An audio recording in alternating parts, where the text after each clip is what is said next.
Our top story tonight on Gravitas is about Russia.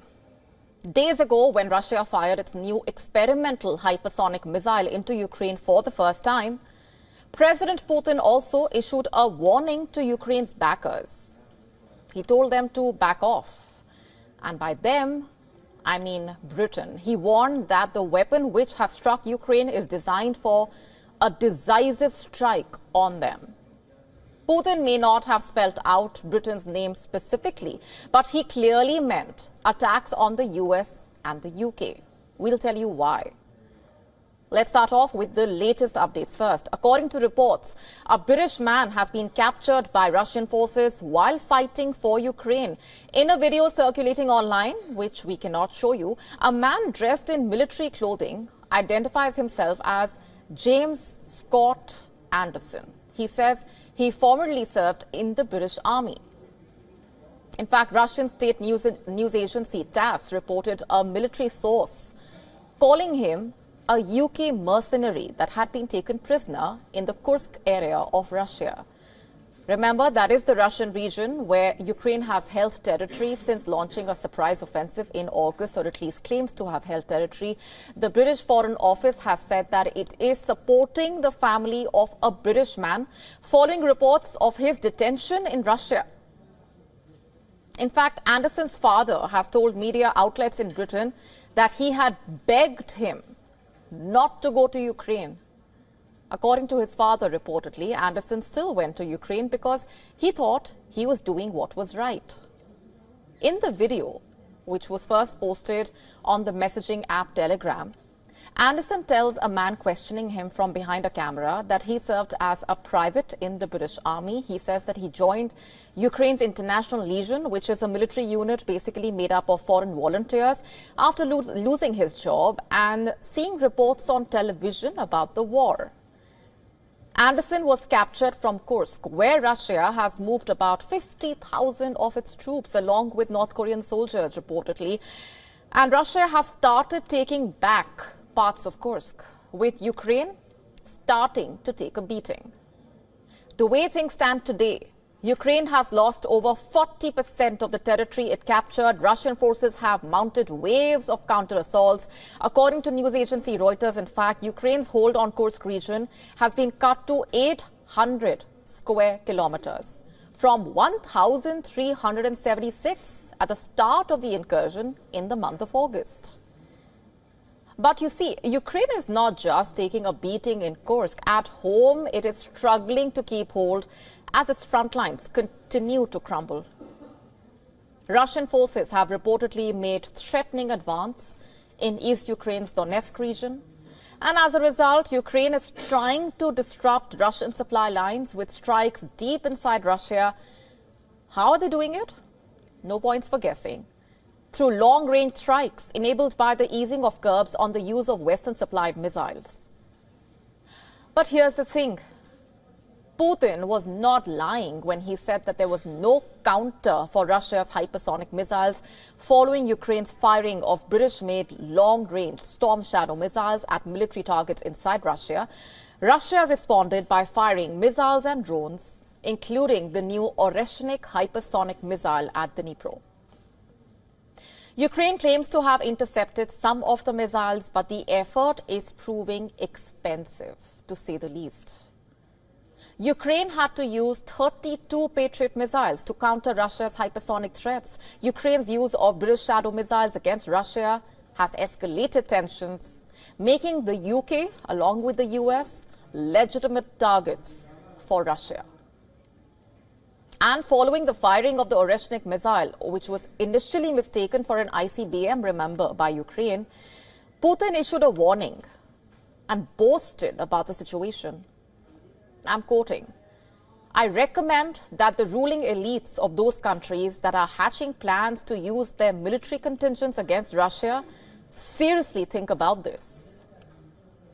Now, if there was any doubt about who that was meant for, here's more proof. Take a look at these visuals coming up on your screen. Russia's Oreshnik is actually one of its most dangerous weapons. CCTV footage captured on the day of the attack, that is November 21, showing multiple bright flashes raining down from the sky in Ukraine's Dnipro. It shows that Oreshnik appears to have multiple independently targetable re-entry vehicles, which means that it has separate warheads able to hit different targets. You know what that means? It basically means that Oreshnik has enormous destructive power. As time has passed and experts have had the opportunity to study things further, they have categorized Oreshnik as an experimental hybrid missile, a missile that sits in a category between intercontinental and intermediate range, which means that it has a range of around 3,000 miles. That range means that the missile can easily strike Britain. Experts concur with Putin. No modern air defense systems in the world, including missile defense systems created by Americans in Europe, can intercept such Russian missiles. Clearly, Russia was not looking to make a military point. Russia meant to simply make a political point, a message to the world. Russia can hit almost any target in Europe and the UK. Meanwhile, the British Prime Minister, Keir Starmer, has rejected any suggestion that the UK is at war with Russia. He has only underscored UK's unwavering support for Ukraine, saying that Putin cannot be allowed to win this war. But the question is no longer about the UK's or the NATO's commitment towards Ukraine, you see. The question is about how prepared the UK is, or how prepared the NATO is, to actually sustain an attack from Russia if Putin is pushed to fire an Oreshnik missile, or maybe something stronger than that. The bottom line is that as it stands right now, Ukraine supporters, the countries that push this war on Ukraine in a way, are involved in a limitless, asymmetrical war with Russia. Putin has already relaxed Russia's nuclear doctrine, which now hypothetically allows Russia to use nuclear weapons against a non-nuclear armed state like Ukraine. Remember, nuclear warnings are no longer just a tactic to deter NATO. It's no longer a strategy to intimidate the West. It has become a very real possibility. As for the question of whether Putin would actually push the world into a nuclear war, realistically, it does not seem likely. However, Putin does have another nuclear option available, targeting Ukraine's nuclear power plants. Last week, in fact, Greenpeace warned that Ukraine's power network is at a heightened risk of catastrophic failure. Russian airstrikes have aimed at Ukraine's electricity substations. The safety of Ukraine's 3 operational nuclear power plants is now in danger. And if the reactors lost power, they could basically quickly become unstable.